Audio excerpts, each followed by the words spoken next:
Alors, dans cette vidéo, on va avoir un workflow assez standard dans le développement avec Git, qui est celui des feature branches.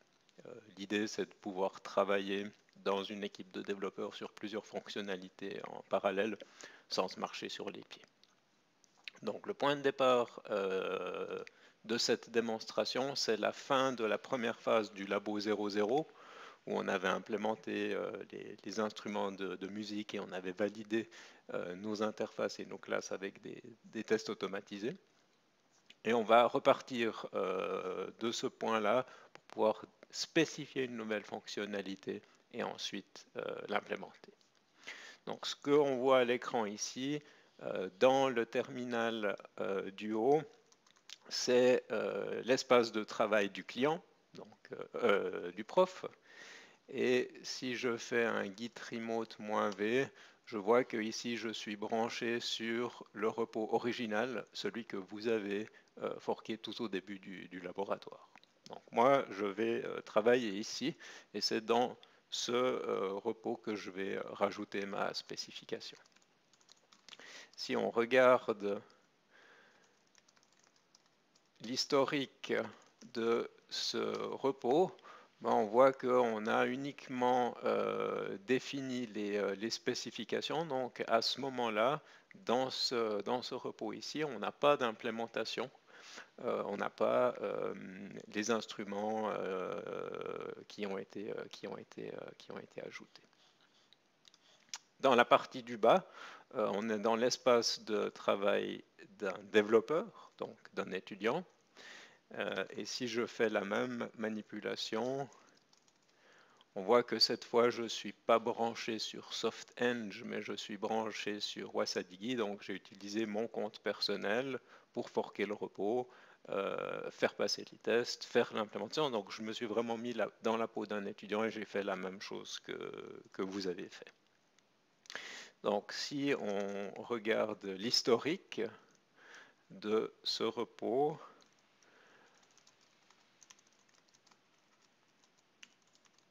on va voir que j'ai fait un commit avec mon implémentation. Et si je fais mon mvn clean test, eh bien on va voir que j'ai 10 tests qui ont été exécutés, 10 tests qui ont été exécutés avec succès. Donc j'ai réussi à faire la première phase du labo, c'est l'état dans lequel vous êtes aujourd'hui. Si je fais la même chose ici, on est dans l'état initial, donc c'est-à-dire qu'il y a uniquement 5 tests qui vont être exécutés. Et puis un de ces tests est en échec. Si vous vous souvenez, c'était le bug qu'on avait introduit où il y avait une multiplication qui était faite au lieu d'une addition. Très bien. Alors ça c'est le point de départ. Maintenant ce qu'on a envie de faire, c'est de travailler sur une nouvelle fonctionnalité. Et l'idée c'est que le client va la spécifier en écrivant un test automatisé.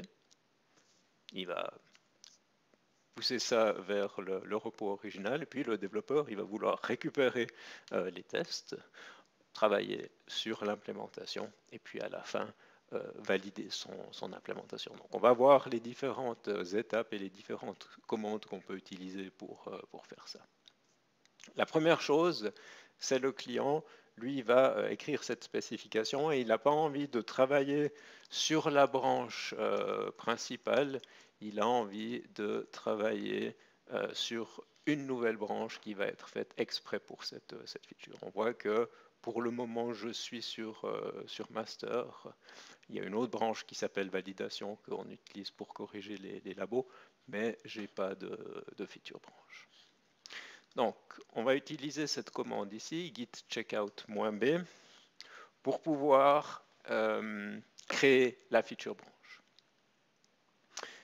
Ça, c'est une convention, c'est pas obligatoire, mais personnellement, j'aime bien créer mes branches ou appeler mes branches avec fb- pour feature branch. Et puis après, un nom pour décrire la nouvelle fonctionnalité. Donc vous voyez ici la branche, elle a été créée. Si je fais un git branch -a, on voit que je suis sur cette nouvelle branche.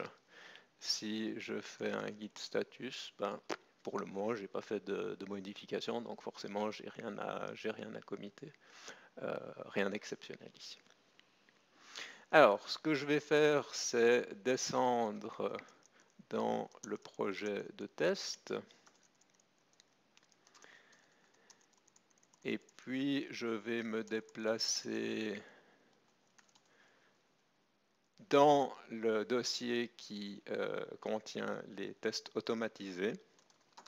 Je vais faire une nouvelle classe que je vais appeler orchestra test.java. Je vais l'éditer et puis j'ai préparé à l'avance un peu de code que je vais copier ici.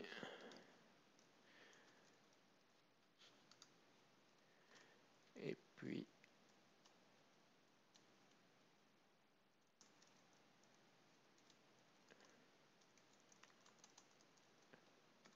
que je vais coller, je vais juste revenir ici.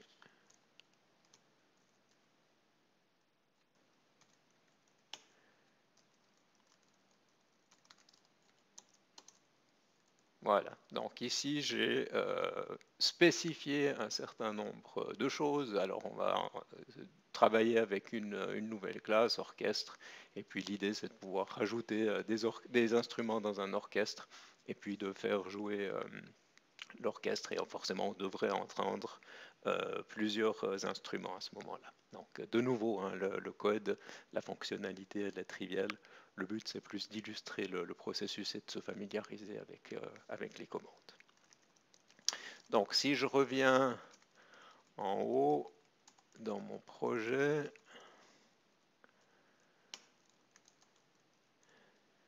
si je fais mon MVN clean test, ben, cette fois-ci je devrais carrément avoir une erreur de compilation, puisque j'ai spécifié mon test. J'ai dit que je m'attendais à avoir à disposition une classe orchestra, mais je n'ai pas encore fait cette implémentation, donc on est dans quelque chose que vous avez déjà rencontré dans la première partie du labo. Alors, on va faire un git status, et puis on voit que pour le moment, ben, j'ai ce fichier qui n'est pas encore traqué par Git. Donc je vais faire mon git add. Je vais faire un commit en disant new feature specified. Let's play music together.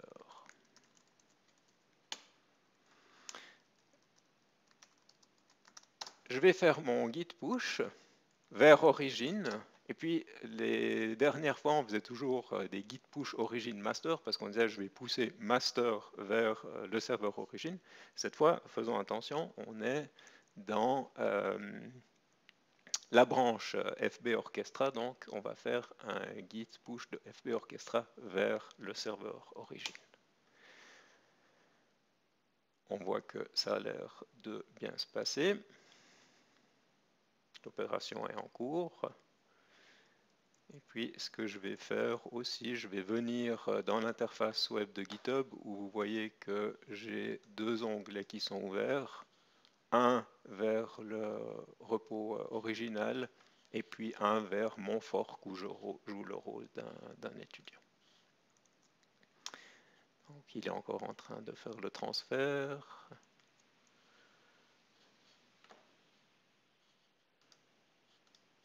Au point de départ, j'avais juste ces deux phrases. Ah, on voit que maintenant, il y a une nouvelle branche qui est disponible. Et effectivement, cette branche, je la vois ici. Donc, si je me déplace sur la branche et puis que je regarde les commits, on retrouve ici la modification.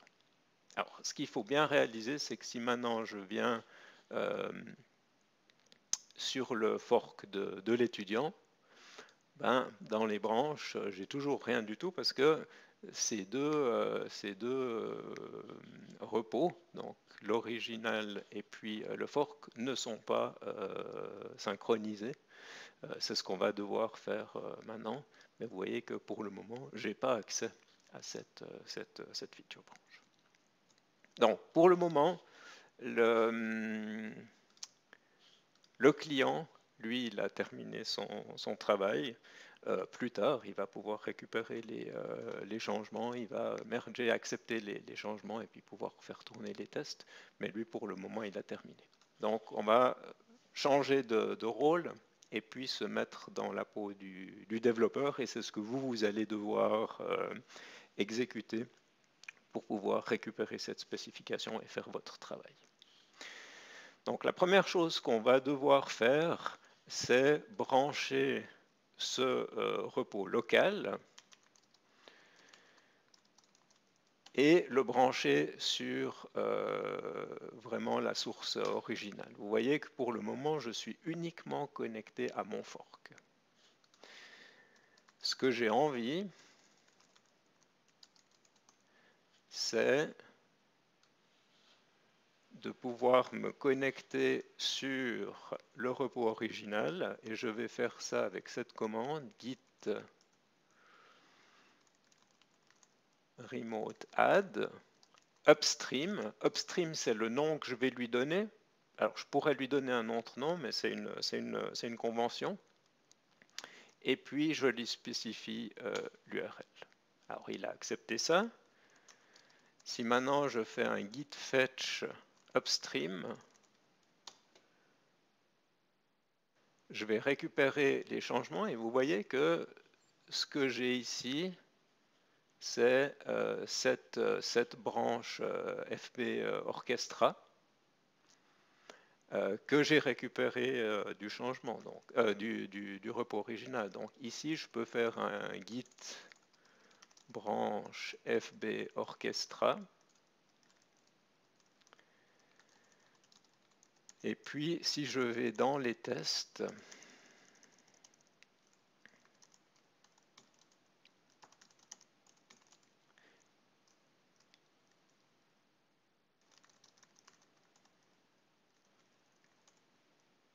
normalement, j'aurais dû récupérer...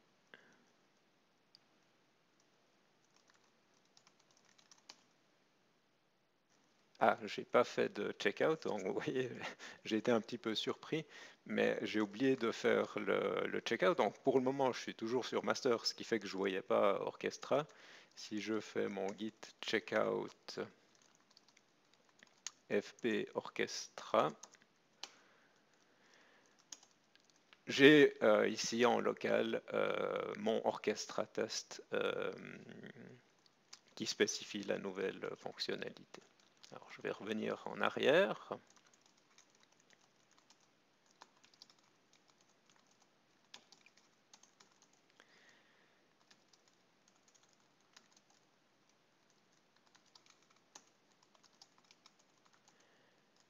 Et puis par contre, si je vais dans le code, là je vais être un petit peu surpris peut-être parce que je me dis ouais mais où sont passées les classes que j'avais implémentées dans la première phase du labo? Vous vous souvenez que le client, lui, quand il a créé sa feature branch, il le faisait depuis son master. Donc il le faisait depuis un endroit où il n'y avait pas encore cette implémentation.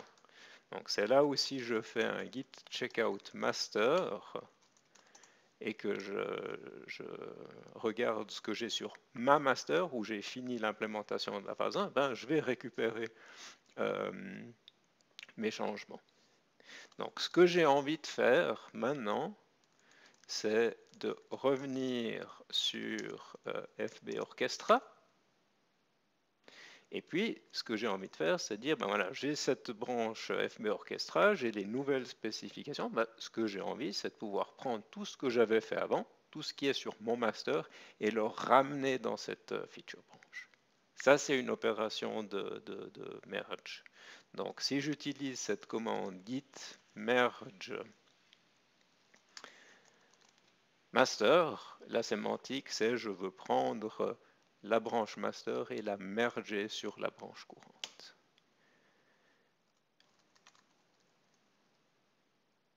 Alors, j'ai oublié de faire, vous voyez, j'ai oublié de faire un git. Je me suis trompé, c'était pas un git branche FB Orchestra, c'était un git checkout FB Orchestra. Voilà, et je vais maintenant pouvoir faire mon merge.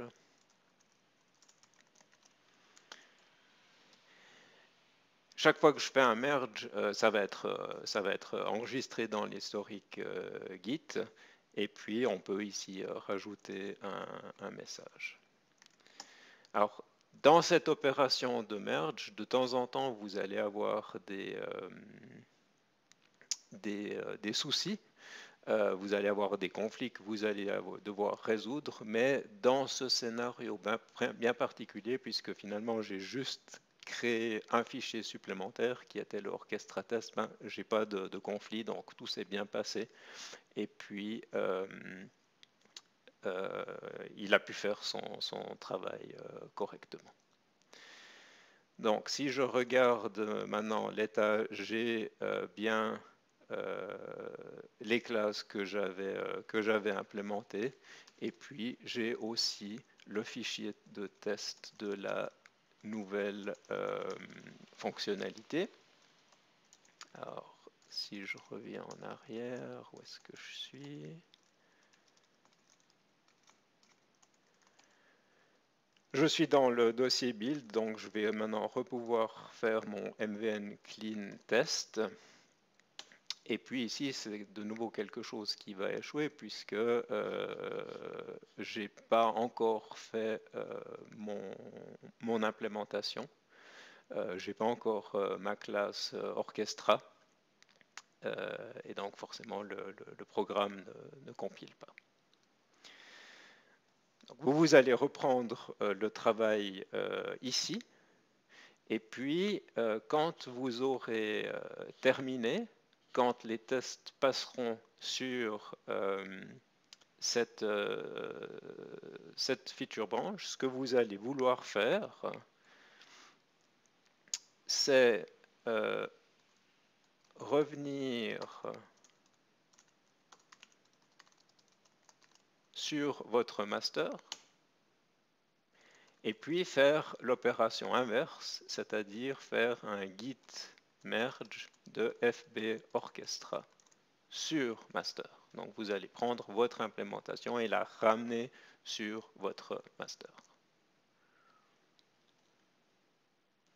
Vous voyez que ici, dans ce cas-là, ce que j'ai ramené, c'est uniquement la classe de test, puisque je n'ai pas fait le travail d'implémentation, mais dans votre cas, vous allez aussi ramener Orchestra Java, qui se trouvera dans votre projet de code. Une fois que vous avez fait ça, c'est comme dans le labo précédent, vous allez committer vos changements et puis les pusher vers votre master. Voilà. Donc ça, c'est ce que vous allez faire. Et puis après, quand ça sera fait, je vais refaire tourner les tests. Et donc, on va voir si vous avez tous réussi à implémenter cette nouvelle classe.